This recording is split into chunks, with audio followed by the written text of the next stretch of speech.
What happens when the prison becomes the pulpit? When a 19-year-old sentenced to 25 to life trades a cell for a calling. Today on Landmark Stories, we sit down with Matthew MC Conant, a man who walked through 25 years behind bars and came out with fire, purpose, and freedom that only Jesus can give. He's a disciple maker, a husband, a teacher, and a living testimony of what radical redemption truly looks like. From pain to purpose, from chains to calling, this is a story you don't want to miss. Matthew, welcome to Landmark Stories. Man, thank you for having me, John. Excellent. Before we dive in, Yes, sir. I want to talk more about your childhood. Take me back before jail, before anything started to go sideways or spiraling out of control. Right. What do you remember of your childhood? Take me back to those moments.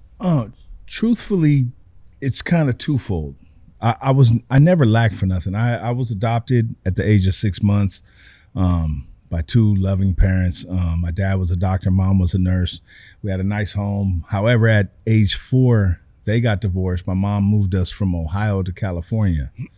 And that transition, it went smooth in terms of the move. And we moved into a 5-bedroom house. It was, I had the latest and greatest toys. I don't have any complaints in that regard. So I always had love. My family was always my family, regardless of being adopted, But the flip side of that is that I moved into a white community and my family was white, my adopted family. And so, there was a troublesome years where kind of not being able to see a reflection of myself, anything mimetic of myself in my society. So, eventually I kind of lashed out and began searching for other things because I didn't know how to express that. So it was no lack of love, but a total loss of identity. You know what I mean? So this is interesting what you're bringing up, because sometimes we hear a lot of the opposite, right? You grow up in an inner city, there's a lack of fathers,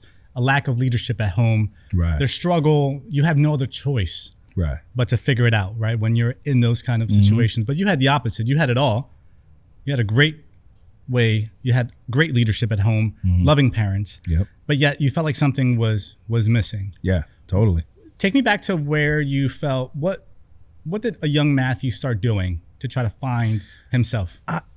I realized, there's a saying, negative attention seeking. And I realized that the more that I did that, the more attention I'd get, the more the spotlight would be on me. And it didn't really matter what kind of attention it was, you know what I'm saying? As long as I was the topic, you know what I'm saying? And so I lashed out. I at small things from just being disrespectful to bigger things like hitting my 6th grade teacher, physically. And so I lashed out in those ways.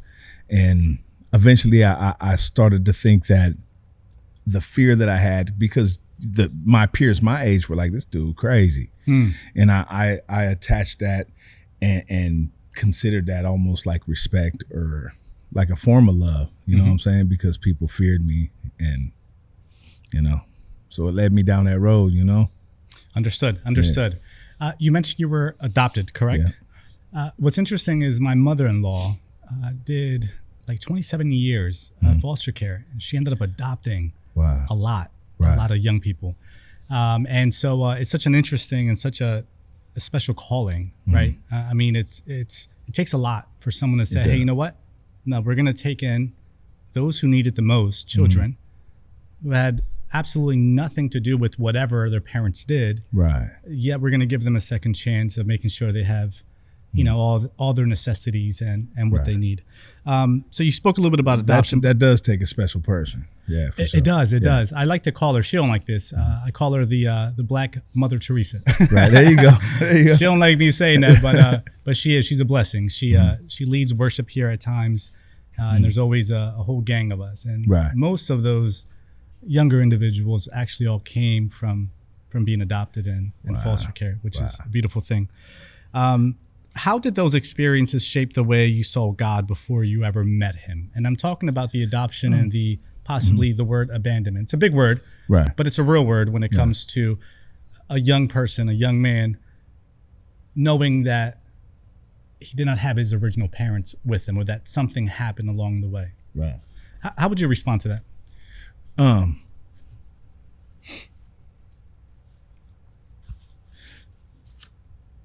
It's funny that you use the word abandonment, because it's something, if we proceed in this manner, that'll come up later. That came up much later in my life when I was going to the actual board of parole hearings to get out of prison. But at the time in my youth, it affected me drastically. I mean, looking in the mirror and wondering, like, who do I have? My daddy's eyes, my mama's nose, you know, those type of things was crucial. You know what I mean? In terms of really knowing who I was and having confidence, you know, in the relationships that I did have, whether it was with my mom, my brothers, and, you know, my local community. There was never a point that I didn't know of God. Like my mom brought it up, so I can't say that I didn't really know. But at a certain age, like 7, 8, 9, my mom was Catholic at the time, so she took us to CDC. You know what I mean? Okay. And it was just such a strict, for me. Sure. You know, I get it. It was oppressive almost. You know, like, I mean, little laugh in church, and it's like you in trouble, or like you. It was just too stern, and so it kind of. I was already heading down a rebellious road. I had a rebellious soul, you know what I mean? Because of, you know, what had happened to that point in my life, that it was just like another authority figure, man. And I know people have heard that a million times, but that's what it felt like. It was just another finger being pointed at me, and I was already in trouble. So it was like, you know, my mom's pointing at me, the teachers are pointing at me, this God that I don't really know is pointing at me, you know what I mean? And so it was like, pushed me away from all of them. I think you're making an incredible point, because I think it speaks loudly to when it comes to how are we reaching our younger people, right? How are we reaching them from the pulpit? How are we reaching them in youth ministry settings? How are we reaching them in the streets? How are we reaching in general, right? Because all it takes is that first impression, right? I could take you guys out to lunch, dinner, and if we walk in somewhere and it's a bad, I'm never going back there. Me neither. You know, I'm not spending $1 again. Right. And so I feel when it comes to the youth ministry aspect of things, that first impression is also key. If you're too stern, too heavy, what are we doing? And if you're too loose, where are you leading? Right. Amen. So it's interesting. And that, I mean, like I do a youth group, and part of the thing with me is remembering who I was then. And what I felt I needed. So I try to be what I felt I was missing at that time. And so that's been helpful. And then also, I just try to meet the kids where they're at. You know what I mean? We have to be on their level, you know. Agreed. We have to speak their lingo. I think a lot of the times with these kids, if they act up a certain way, we come to suppress that. No, be quiet, sit down, shut up. And there is times that we need them to be quiet, but there's also times that we have to recognize that in some of those outbursts or this activities that they have, there's gifts. Sure. And if given guidance, Agreed. That can become something that's really fruitful. So I just try to be mindful of that.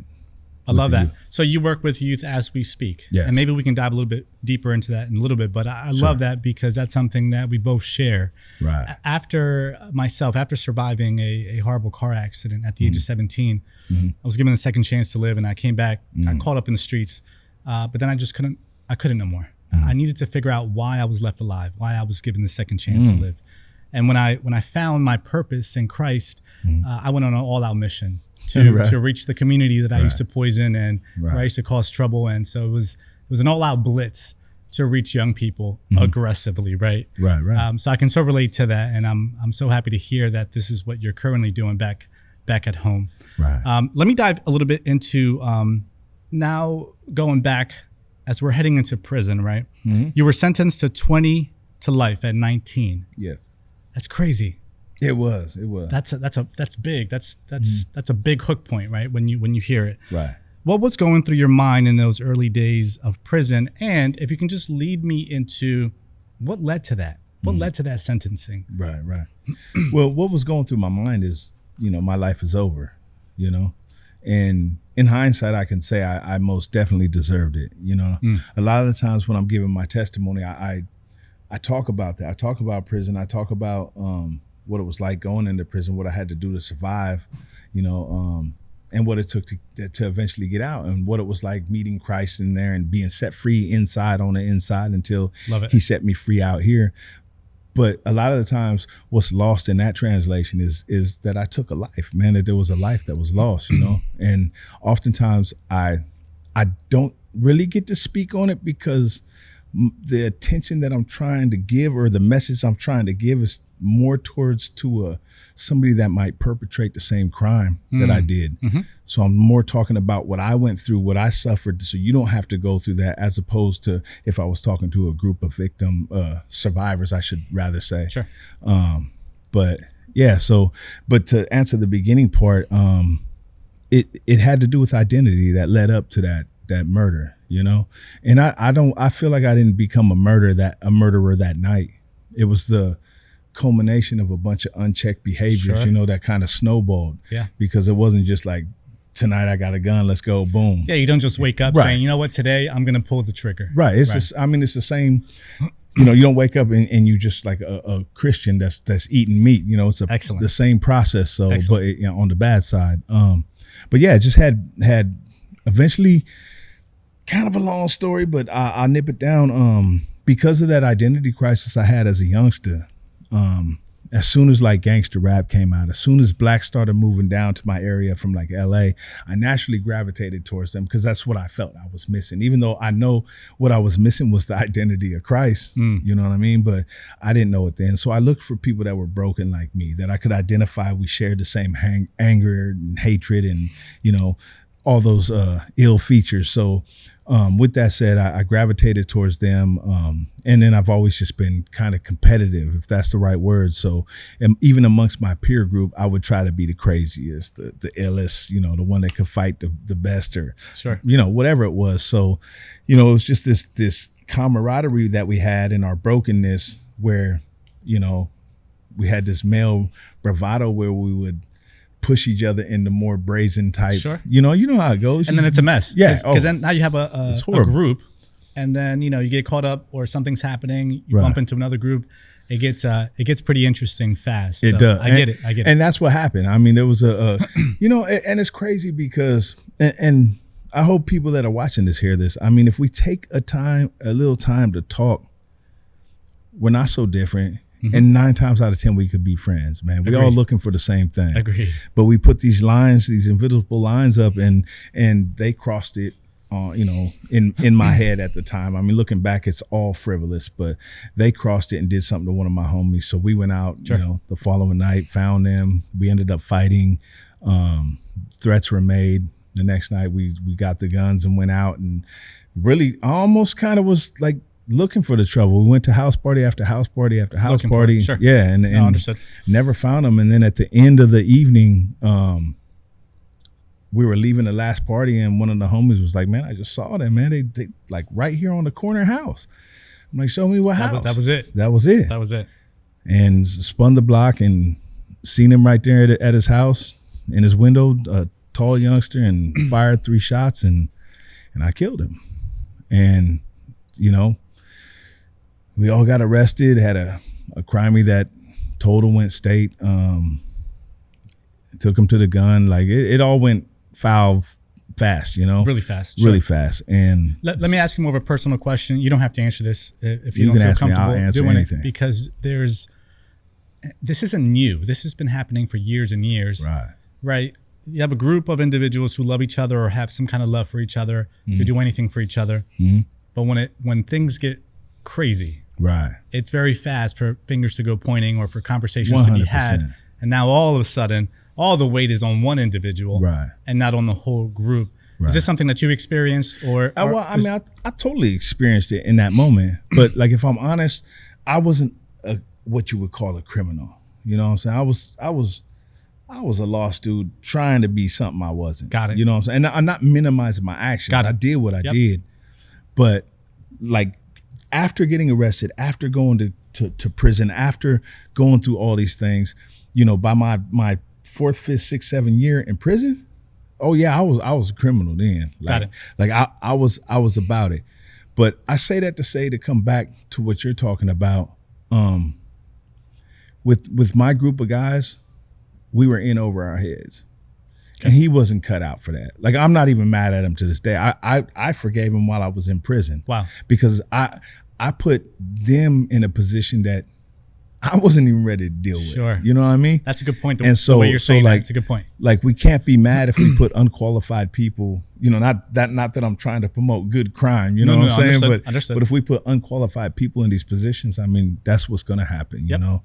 And so he did what he should have did, you know what I'm saying? He did what was in his heart, and that's who he was at the time. And I ain't even mad at it, bro. And the reason I can say that is really only God, because, I mean, like James 1 tells us, you know, count it all joy, and the perseverance of those things, it brings a character so that you lack nothing. Sure. And I know, had I not went through what I went through, and sadly I took a life, if I could take that part away, cool, because I'd love to give him his life back, because I know the value of life.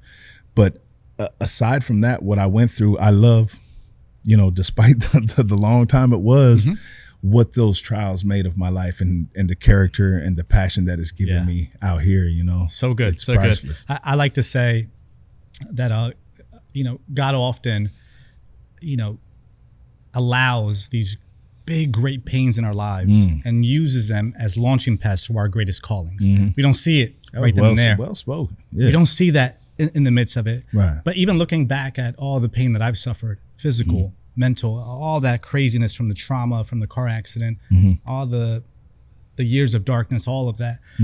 But then coming out on the other side, like, you know, I literally would not be where I'm at today. I wouldn't be doing this. Right. We wouldn't be sitting here. We wouldn't be talking. Facts. We wouldn't be getting ready for an event on Friday. None of that would exist in my life if it wasn't for that valley that unfortunately I had to walk through. But I'm happy and still grateful for it. Right. I like to say I'm not thankful for the pain, but I'm thankful in the pain. Right. Right. And so it's a beautiful thing. Let's talk about prison. You're in prison now. Right. And now things got real. You're 19 Yeah, going in? when I went in, You're still young. You're still... Man, I thought I was grown, but, you know, I'm 52 now, and that's a baby, man. Yeah. I mean, my thoughts were not developed. My mind, like, I was irrational, bro. It was... Walk me through, you know, that first time walking into the cell and that door closing. Can you take me back to those moments? Yeah, no, I can. Man, we got off the bus. Check this out, man. So I get off the bus, and the sergeant, you know, you get off, and they give you a identification number. You know what I mean? And they usually just ask you the last two just to kind of speed up the process, you know. And he's like, "Hey, Conant, you know, 44." I'm like, "Nah, my number is 43." He's like, 44. I said, 43. And then he came in like close, and he said, "Nah, 44." Okay. And I used the 44 caliber. Got it. In my crime. Got it. And it hit me then, like he was talking about my case, and it let me know at that moment that, like, in prison, like, everybody knows everything. You know what I'm saying? And I mean, they gave me 2 bars of soap or whatever, a roll of toilet paper, pointed to a cell number, like, survive. You know what I'm saying? And I remember it vividly because I heard the stories, like, if there's something on your bunk, a candy bar, that, you know, the Hollywood stories that you hear. And they do happen sometimes, but that's not like protocol. You know what I mean? Got it. And so, but I just remember being scared, man, and just keeping that mask up, man, and, you know, kind of puffing my chest out. And, you know, I wasn't from nowhere. I wasn't a Crip. I wasn't a Blood. I wasn't from the Bay Area. I wasn't BGF, none of that stuff. So I didn't have homies that were going to come up and just lace me like, "All right, bro, come over here. Hey, this the homie. Woo, woo, woo." Nah, it was like yard release. I'm like, okay. Wow. Okay. I didn't know which way to go. I didn't even know, like, where the blacks kicked it or where the Bloods kicked it, the Crips, the Mexicans, the others, you know. So it was all just like trial and error, man. And it was all trial and error. And it was just, it's weird because it was kind of a dope learning experience, if that makes sense. Not dope being in prison, but it was like, it was such a survival moment that everything was like top flight. Everything was at its peak. Everything was maxed out, like sensory overload. You know what I mean? And so it was vicious, man. Like, at the time there were no warning shots. So it's like, you get shot for a fist fight. Like, you get a little dispute over a handball game or something. Like, somebody could die, you know? Got it. So it was wild. But yeah, I hope that answers. At any point, did you start moving, gravitating towards a group where you accept, I say this is always in the back of my mind at some point. If I was ever to walk through the doors of being in that situation, I know where I fit. I know my side. I know where I have to go. Right. So that's a very interesting, space to be in at 19. Well, yeah. Not knowing where to fit in. Very true. I mean, off the top, the first thing they ask you is you black? What's your race? Sure. I'm black and white, but the whites obviously ain't gonna accept me. They might I'm say, black. So that was the first thing. You know what I'm saying? But what's weird about your question? You said, who did I gravitate towards? But for me, it was more, who did I ignore or like try to stay away from? Got it. And because of my thinking, I tried to stay away from the non-affiliates. The blacks that weren't from nowhere, the blacks that were just Christians, the blacks that were just inmates doing their time. Like, they were looked at as weak, vulnerable, oftentimes prey, because they weren't attached to a bigger conglomeration or whatever. So it was like, and in my mind, I was already resigned to die in prison. Like, got it.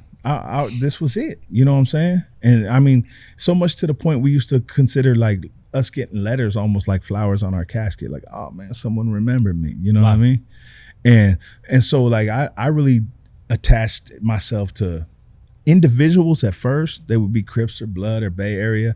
But if I had a liking for you and you happen to be a Crip, then I mob with you, man. I would ride with you. Like, that's my boy. I wouldn't be involved in I don't know how I pulled it off, because I'm kind of an anomaly in that way, like in the California prison system, because yeah, man, I hung out with Crips on 1 yard. If I liked somebody and they was part of that, I wouldn't be into their functions. But if someone did something to my boy, sure, I'd jump in it. You know what I mean? And then the next yard I could be with a Blood, the next one a Bay Area. And it was a survival tactic for me. And it felt like something. I was still, to be honest, I was still chasing that identity, man. And I don't want to jump ahead, but because it kind of fits with this, man, my whole life, I was looking for something that I could see myself in. And because of my outlook, my lack of God, my lack of spirituality, the things that I could see myself in had the color, had the look of me, but didn't have the innards of who I was supposed to be. And so I ran with like that gangbanging type mentality, that thug life mentality. But it's weird because I ran from God for so long only to find a ministry like HOG MOB Ministries, which was what I needed like way back when. Love it. We did a retreat like a month or 2 or 3 ago, whatever it was, in Georgia. We went to Savannah over HOG MOB. I heard about it. Bro, it was active. Shout out to HOG MOB Zion for hosting it. But yeah, I kind of expressed that, amongst our group, that this is what I always needed, man. And it's so beautiful to have that now, having made all the errors that I made, all the people that I hurt outside of prison, in prison. But no, I love this. And we'll get there for sure. You mentioned HOG MOB Ministry. Some people might have no idea what that is. I want to make sure we make that a highlight for sure. Wait. They don't know HOG MOB? Come on, man. I don't think so. No, go ahead. One of my goals, to be honest, is to do just that, right? I think it was about a year ago. I felt God really heavily impress on me to connect with Mel and to just serve. It's good, dude. Yo, Mel, what are you up to? What are you doing? Right. I'm interested in your story. I'm interested in just serving what you're doing and highlight that, right? And so that's what we've been doing for the past year or so, and we're letting God take shape. But I want to do that. I want to tell stories. Right. I want to highlight what God is doing in the lives of people, Amen, especially those who have gone through or are very, I want to say, branded to reach a certain type of people. Right. I'll tell you what, it's easy. It's easy to fill up a room in our churches and for our churches to look a certain way. It's not easy to go out. It's not easy to connect with those who need it the most. It's easy to get up and share a message, and it's clockwork. I'll be honest. I'll be the first one to say that. It's easy to get to that space when it comes to leading a church and doing all that. Right. It's a lot harder. But that's that repetition and that's that religion. That's that rep. You know what I'm saying? Agreed. Since you mentioned HOG MOB, we're going to kind of start diving through there. But when did faith become a thing? So you're in jail, you're 19, you don't affiliate, you're not a part of of a certain group, but you're friends and connected with individuals. Right. But when did this whole God thing, when did Jesus become a thing? Man, it was about my 15th year. I was in the hole again. It was the last time I went to the hole for like something I did. It was like a minor assault on the police. It was kind of a frivolous. You touched a cop. Oh, okay. Yeah. And so it was kind of a frivolous assault, man. But they put me in the hole, and this was, 15 years of in and out the hole, and like a total of 8 years of solitary confinement. Hitting Pelican Bay shoe and Corcoran shoe to Hatchby shoe when it was a shoe, the BMU program, like just in an indeterminate shoe, like just constantly going in and out. So this went on for 15 years. Your first 15 years are pretty. Oh, it was pretty wild. Yeah. Oh, yeah. It was. Yeah. It was a bad show, man. Got it. Yeah. But yeah. So I'm sitting in the cell, and I think there's always been a spirituality. Like even when you listen to gangster rappers, man, they'll talk murder, death, they're kill, searching, kill, but they're seeking. They'll mention God in the middle of their song, Yep. in the middle of all that chaos. And so it was kind of like he was hovering somewhere, but I don't see him on the yard, bro. I don't see him, in my cell. I don't see him in the day room when it's a 3-on-1 and dudes getting maxed out. So it's like I knew he was somewhere, but it's like I don't see him. And anyway, I'm sitting in the cell. And it's kind of a long story how it happened, because I wrote a letter to my mom, and she got at me, and she's like, here's money and food, money for food and stamps and all that. But bro, I don't know what else we can do. Man, my mom did a life sentence with me, and she was innocent. You know what I'm saying? She loved me, when somebody else didn't. Took me. Let's touch on that, because that happens a lot. And those are, I want to say, not the forgottens, but we overlook the pain of a parent, mother, a father, or anyone who's walking with that individual who is doing that time. Wow. It's not their fault. Right. You hear what I'm saying? Right. But yet they take a pretty burden, heavy burden 100% of that decision. Yeah. What was that like for you? And what did your mom? I was selfish. I took it all for granted. Like, it's just, you're supposed to be here. Like, I never really looked at the fact that what I did and splashed our family name on the headlines, or if the threat of them living under retaliation, like, bro, because I think back then how I thought, you killed my bro, I'm gonna smash on your family, bro. Sure. What's up? Sure. Yeah, it's tit for tat. Right. And praise God they didn't do that. But I didn't think about those things, the jeopardy I put them in, the cost, the coming to trial, taking off work and all, it's just, the list goes on. But you're so right.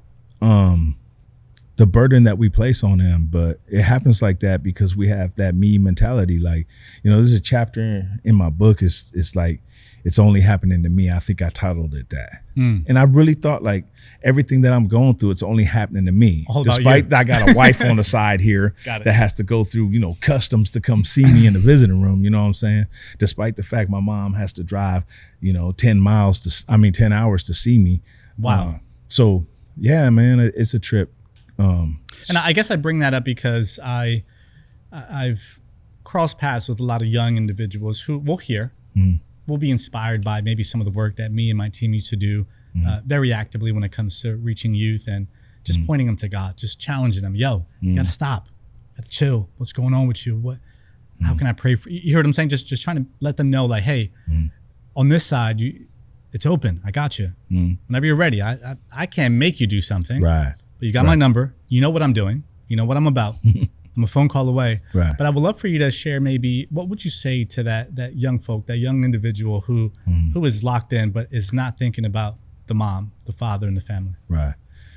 I mean, you got to find a purpose that's greater than yourself. You know what I'm saying? Everything can't be about you. It can't. I mean, it can, but you're not going to be very fruitful with that, I mean, and I think they see reflections of it when they played basketball, and there's the guy that will always shoot even though so-and-so's under the key and you could just dish it to him for a easy layup, but it's always about him. Good point. It's always about him. And youngster, that you don't like that. And so that, we can transfer that into the lifestyle that we live, you know what I mean? And really realize that you gain so much more when you're inclusive. You gain so much more when you consider others. you know, and it's a trip because you're going to end up in prison or something. Hopefully you don't, but then you're going to mind somebody.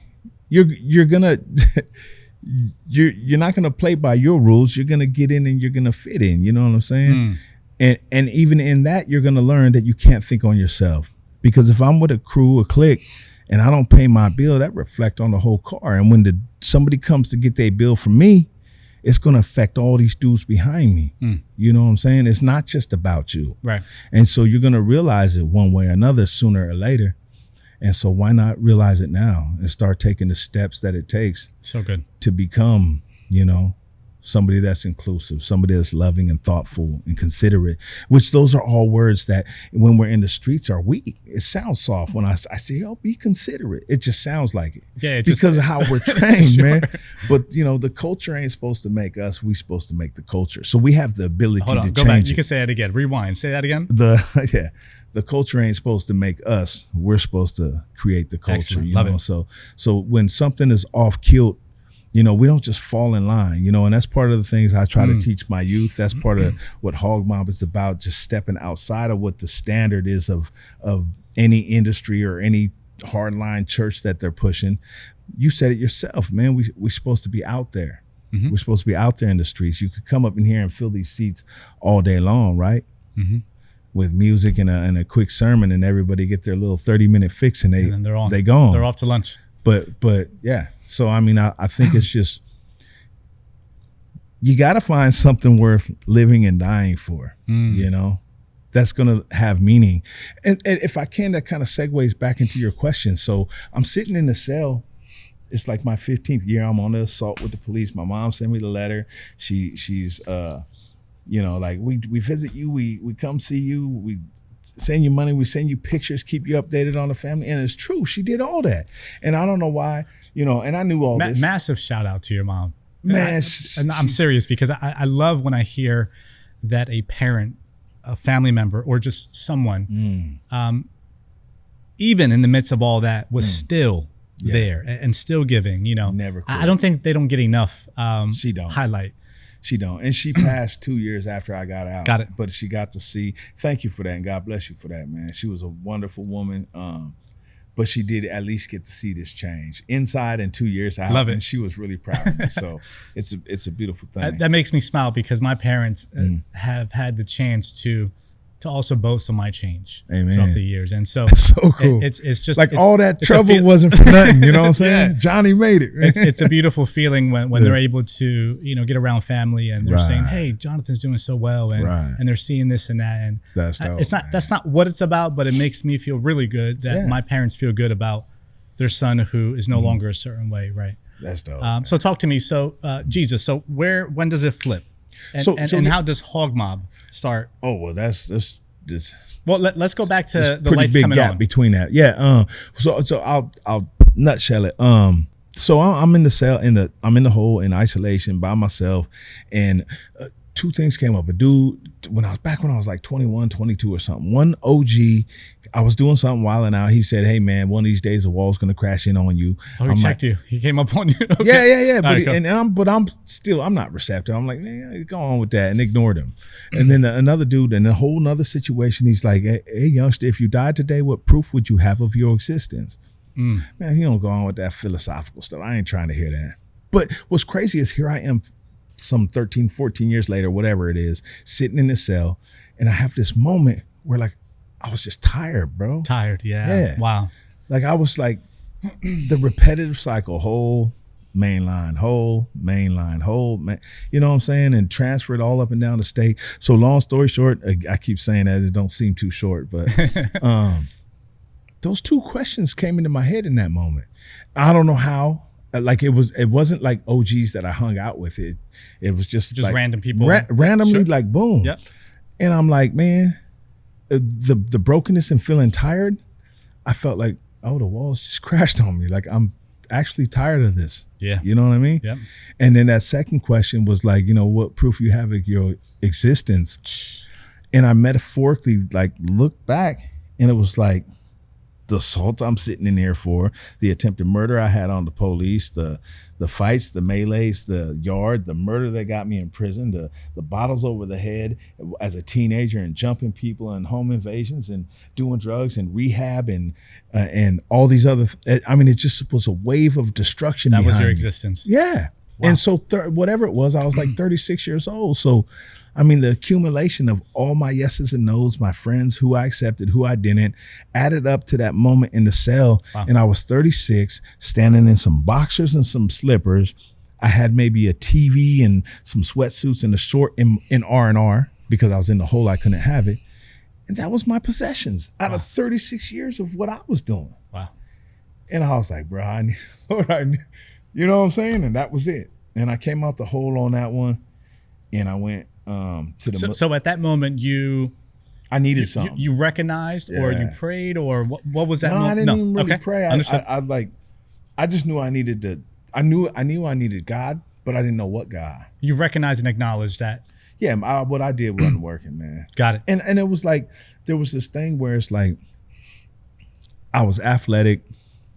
I don't think I'm the finest dude. Regionally handsome, can make friends easy. I was waiting for Mel to say something. Yeah. Oh, he's probably texting it right now or something, But like genuinely a well-rounded dude, but I just did everything wrong, man. So I mean, eventually, I just knew I knew what I needed was related to God, but I didn't know what God. You know, and being in California prison, everything is so institutionally race driven, you know, institutional racism. So when I came out, I'm like, I'm gonna go to church, man. And so naturally, most of the blacks were going to Muslim Islamic services, man. And I went up in there, and I think it's by our God's grace, the one and only true God, right? That when I walked in that moment, the imam or whatever they call it, he was like, man, the blue-eyed devil, he's got our foot on our neck, and he was on one. I was like, bro, they just as mad as me. This ain't gonna work. Like literally, like I felt that energy. That first impression. Yeah. Yep. And so I left, and then I signed up for Protestant church, and from there I didn't know it was fruits at the time, but I saw the fruits. It was an array of colors of Mexicans, blacks, whites, others.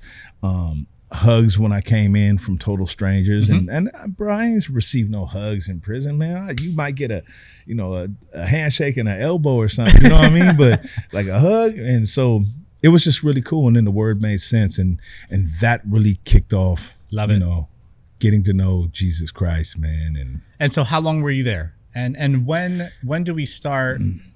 There's obviously a book that you have written. You've mentioned HOG MOB Ministries, which I would love to dive in. Right. And tell me more. Like, talk to me about HOG MOB as if I've never heard of them or know what you guys do. Yeah. But I definitely want to hear your right. You're in church. You're learning. You're grasping. I will never forget the first time I walked through the doors of a church. Come on, man. And I hear someone speak about God, the God that I was looking for and searching for. Right. It just stuck. Something happened to me, right? I'll never forget looking over and seeing people worship for the first time. And I'm like, yo, I need that. I want that. I'll never forget seeing people cry, and I'm like, what's going on here, right? It created like this curiosity in me. And I'm seeking and searching, and I'm looking for who answered my prayer that evening where I was bleeding out in the backseat of a car. That's deep, bro. And so talk to me about you're at church, you're growing. What does ministry start looking like for Matthew? For then, honestly, it was kind of selfish ministry at first. Okay. Because I didn't understand the body, but I just knew I was feeling the things that you just mentioned, man. Right. There was this like regenerating thing going on. Like, because I mean, I wasn't a miserable prisoner. Like, I had fun in all the chaos. Like, I had bonding moments with dudes I'll never forget. You have to. Yeah. It's like people at war. Like, you watch the Platoon movie, they got things dropping around them, but they still have this brotherhood and this banter going on, to keep their sanity. But so for me, it was more like, okay, how do I separate myself from this? Because remember, my problem was I was tired of this life I was living. But everybody that I knew was part of the same life. And so now I had to figure out how to change in an environment that ain't conducive with change, that ain't trying to change with me. And so, like, I mean, these dudes that were with me at the time on that yard, because it was always a different group of dudes. Remember, it might be Crips on one yard, it might be Bloods on another. But I had to like, hey, you take this over here? No. And I had to go through that process of them being like, what Love you that. mean? Love that. Yeah. Like, nah, bro, I'm trying to go home, you know? And I didn't even believe I was coming home. But that was like the only thing I could say why I won't do it. You know what I mean? Yep. And I was just tired of it, bro.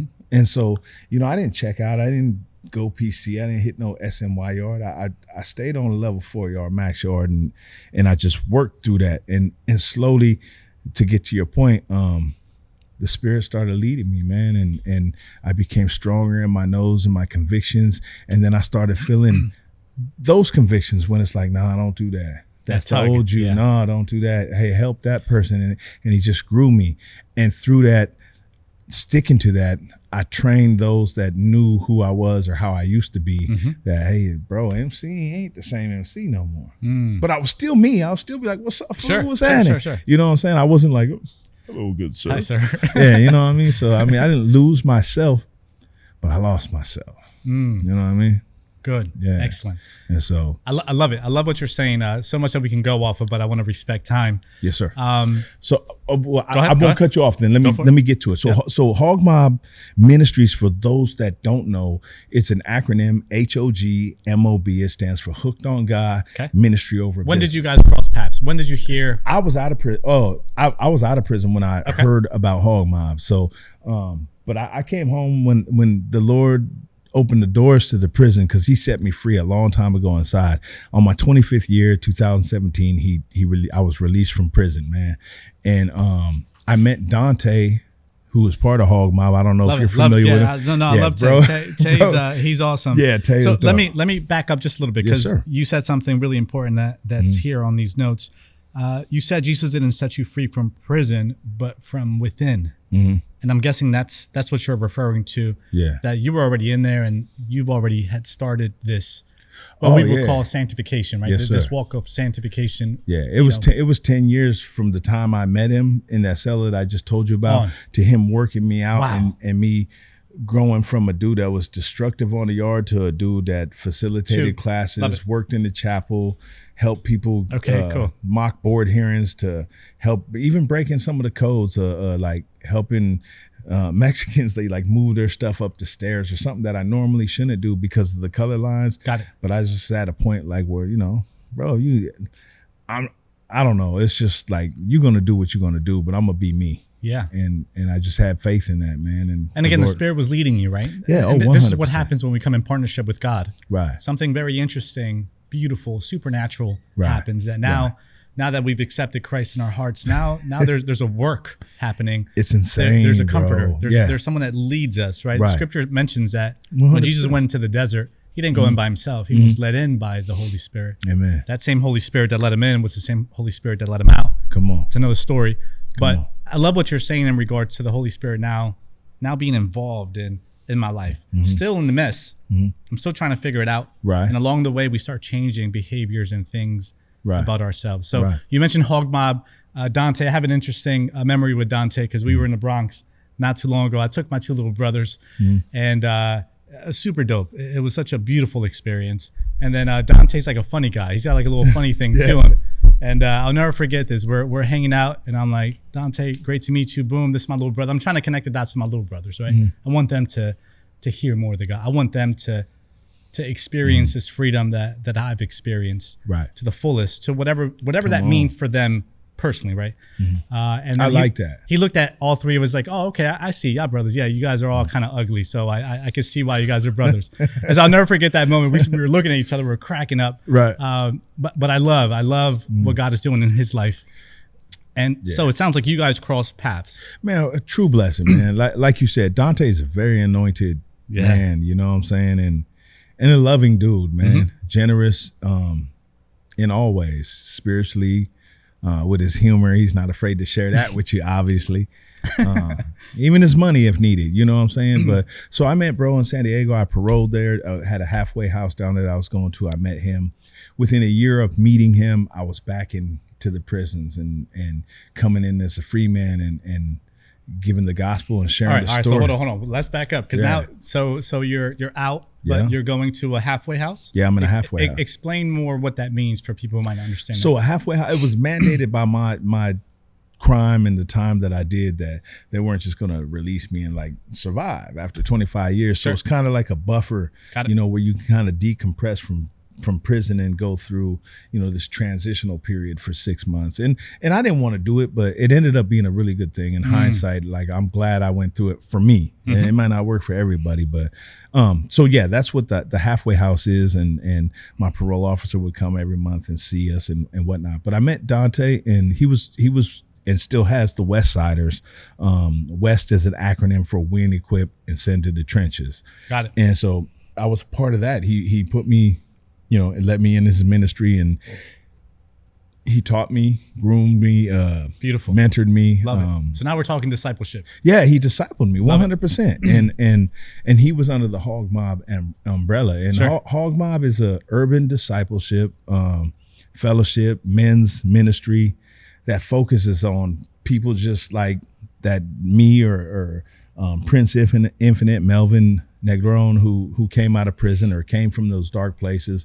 HOG MOB is full of ex-pimps, bloods, crips, killers, drug dealers, like the worst of the worst. But we also have businessmen. We also have police in our ministry. But our focus is drawing attention to the dark places that most churches, well, I don't even want to attack churches, but where we're called to go. Called to go, yeah, because I think at times the churches have a heart for it, right? They just don't know how to do it, or they might not have the right people in their ministries to properly connect the dots. Well, I mean, I said I didn't want to attack the church, but I guess it's not attacking it. It's the truth. I mean, love it. If we sit here and say that we're preachers and that we follow the Bible and we understand the Bible and we speak English or whatever Bible you're reading for that matter, whatever language, my point is that it specifically tells us to go. It doesn't say nothing about sitting here and just talk to each other, look good, pray, jump around, be in your emotions and try to make it through the rest of the week. So there's really no excuse for any church, period. So let's just, let's not cut corners, man. Yeah, I agree. And so that's what I love about HOG MOB. Like, I mean, I go to church faithfully to my church. I go to Vine Life Family Church in Ark City, and I love my pastor. But every week he gives me something, I'm out and doing a men's Bible study somewhere else, at my house, as we should. The youth group the following day, and then in my interactions in my city daily. It's not a bragging point when I say that, but I'm saying if I can do it, you can do it. That's what we're called to do, And so I'm glad you brought this up, because church, there's a real neglect going on, and it's sad. But Matt, I'm going to play the other side, but it's scary, right? So let's say I'm not. You know what's more scary? Seeing God and him saying, it's not well done, bro. I hear you. Understood. And so that's why I say your fear, I mean, is it faith over fear or is it fear over faith? I mean, which one you rocking with? Excellent. You know what I'm saying? And I get your devil advocate, situation. I'm trying to play the other side, because obviously, let's say you have the family who is not used to your urban environment, but they don't have to do the urban environment. Who keep their kids far from our neighborhoods, who need, the attention. But they don't. But that's the thing. They don't. I don't expect somebody in a suit and tie to walk down into 60 neighborhood, rolling 60s neighborhood and say something. Right. I get that. But where are you at? Because the suburbs need it just as bad as the ghetto need it, homie. Excellent. And so that's why I'm saying, like, fear, like, everybody's not called to be in a ghetto or a prison. You know what I'm saying? Sev got a song he just did. He's like, he said something like, stay in the lane that you've been assigned. Love it. Like, I don't expect, a basketball player to have a good stroke on the back nine. That's not what he does. And so, like, I just think it's important. I'm really glad you read. You know what? I love this. What we're talking about right now is more important than any part of my testimony. The book we talking about. I'm with you. Like, if this is the greatest thing that come out of this, this is it, because he's coming, bro. Yeah. He's coming back. And we all are on borrowed time. I don't know when it is. It feel like it's super close. I'm sure every generation has said that. Sure. You know what I'm saying? Sure. They've had signs and things, but it feels closer than ever in this generation. And so, I mean, if we're not out here sharing the gospel and really letting people know.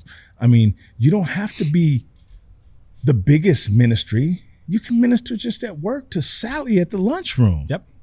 Tell her what you learned in church during the week. Agreed. But if you're not even telling Sally at lunch break and you're keeping everything you learned in church, you're not an active member, bro. I like to say this, that if no one knows that you are a follower of Christ in your workplace, right, in the wherever you interact with people outside of the walls of your church, come on, there's a problem. There is. Maybe it's not. Maybe you're on the journey or learning, but if you're years into it, if you consistently are going to church or raising your family, but no one at work knows that there's a very thick line that says no. Oh yeah, no, that dude's a Christian, or that dude's the Bible guy. You hear what I'm saying? Yeah, or that guy's spiritual, whatever they want to point him. I think there's some self reflection that needs to happen. There's some repentance that need to happen in regards to, like, all right, well, what am I doing? Where am I called to? What should I be doing? When I was a troublemaker, like, I didn't have to say, hey guys, hey, I'm a troublemaker. They knew, because they could see it in the fruits. They could see it in my actions. Yeah, they could see it in the reputation, the talk that they heard. So on the flip side, what you said is 100% accurate, bro. Yeah. Love it. Yeah, love it. So you meet. I love that segue too. I mean, love it. Love the way we're going with this conversation. You meet Dante.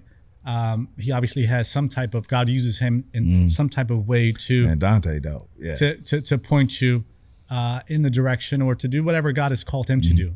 Sometimes as individuals, we have no idea how much of a fingerprint we leave on other people. Right. We're just doing what we need to survive. It might seem normal to you. It's normal. It's every day. Yeah, and it's everything But a word or a conversation or an opportunity that we give someone else could be a huge, massive, opportunity or door opening for them. Right. So it sounds like Dante played a role in that. Definitely. And you were mentioning to me HOG MOB and everything in 7. Tell me about where you are today. What's happening today? What are you excited about? Where do you feel that God uses you the most at the moment as we're speaking? Kind of like the face of the mob in my city. Okay. I try to stay really active in my community, much like I see Melvin do, probably on a larger scale. He's in a bigger city, but I try to be present, a prevalent force of Christ, of help, of concern. Sev placed 7, the leader and founder of our ministry, 7, started this some 6 years ago. We're going to be hanging out with him on Friday. We're going to capture his story if God allows that moment to happen. So I hope you do, man. Amazing man of God. Love him to death. But yeah, so I mean, he's through my faithfulness to the Lord first, of course, but to our ministry as well. He's placed some things in my hands, and the youth group and different devotions and things I've done in videos and music, and so it's been a blessing. And right now it got me on tour with him. I'm going to be part of the 35 city tour that we're doing right now. And his goes beyond. It goes probably into 2025, but I'll cut out in August. I got to get back to my wife, but no, so it's just pounding the pavement, really sharing what God has done, man. He's done an amazing work, because I know, like, ain't nobody got to believe me. I know what my thoughts were. I know how dark of a place I was. I know how quick. I mean, I wasn't a killer when I went to prison, but prison made me to where I could really hurt somebody, man. Sure. And I became a bad person, man. And so he took me from that. He took that away from me, man. And there was just a moment, I know I'm going back into prison, but where that holy water, when it hit my brain and my heart, and it was so hardened that it became malleable again. And the Lord was like, nah, I can work with you. Finally, you came home. It was like kind of my prodigal son moment, you know what I'm saying? And he just changed my perspective. And so I say that to say, so no, he's opened the doors for prisons, jails. I'll be going to a few prisons in Kansas in August. I'll be going to Tennessee in September. So he's opened the doors for jails, prisons. What does that look like? Sorry to interrupt. If we're going to a prison, what does so if you ask me, what does it look like to go to a school, right? I go into, understood. Right.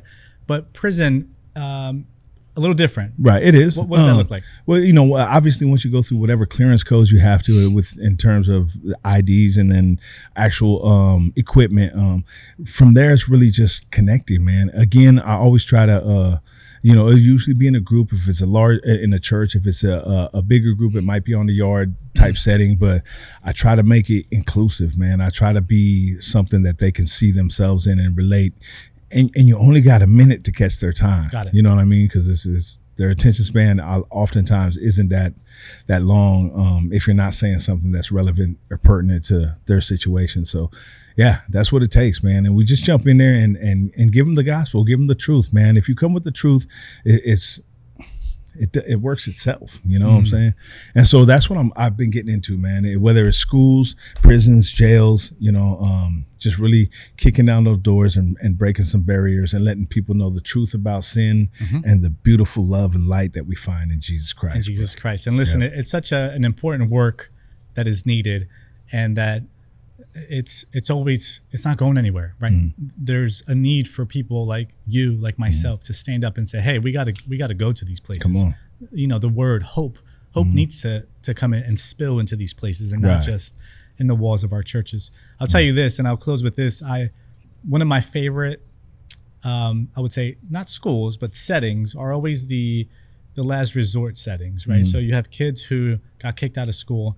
They're in a smaller setting. They feel like, man, this is, and they're always the hardest rooms to speak to, because, when you first walk in, they're locked in, they're grilling you.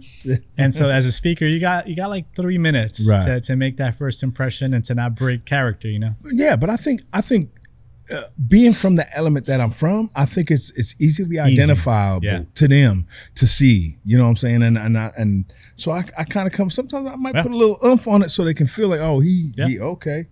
And then it flows smooth. It flows good. Looking back, those were always my favorite engagements, was going to the alternative schools. I do love what you said, like meeting people when they're really at Hope's End and holding on to that last fray of sanity, you know what I mean? And giving them hope, man. I think about it, these kids have been kicked out. You're no longer welcome in normal population, right? Right. That's already, you're already branded. And I hate that, because why should they be kicked out when it's a forgiving God? Like, none of us deserve it. But here as humans, he's beyond help. Right. Who are we to determine that? Yeah. You know what I mean? So it's huge what you're doing, and I look forward to seeing all of this continue to unfold. And you on your journey, man. We talked a little bit earlier, man. Doubt. Bless you. This is really cool what you're doing. You have a real light about yourself, a gift about yourself, man. And I send the greatest prayers going in front of you, man, to make it easy, put the wind at your back, and let's get it, and allow these doors to open, bro. I'm ready. Ready to rock. Yeah, if they want to reach me, want me to come to your school, jail, prison, neighborhood, whatever, any type of speaking, you can reach me once again at officialmc@gmail.com. That's officialemcy@gmail.com. Love it. We'll make sure to put that up. And I thank you. I didn't mean to cut you off, but I thank you. HOG MOB thanks you. Man, we love you, bro. Thank you for this platform. That means a lot. Thank you. You're welcome. Yep.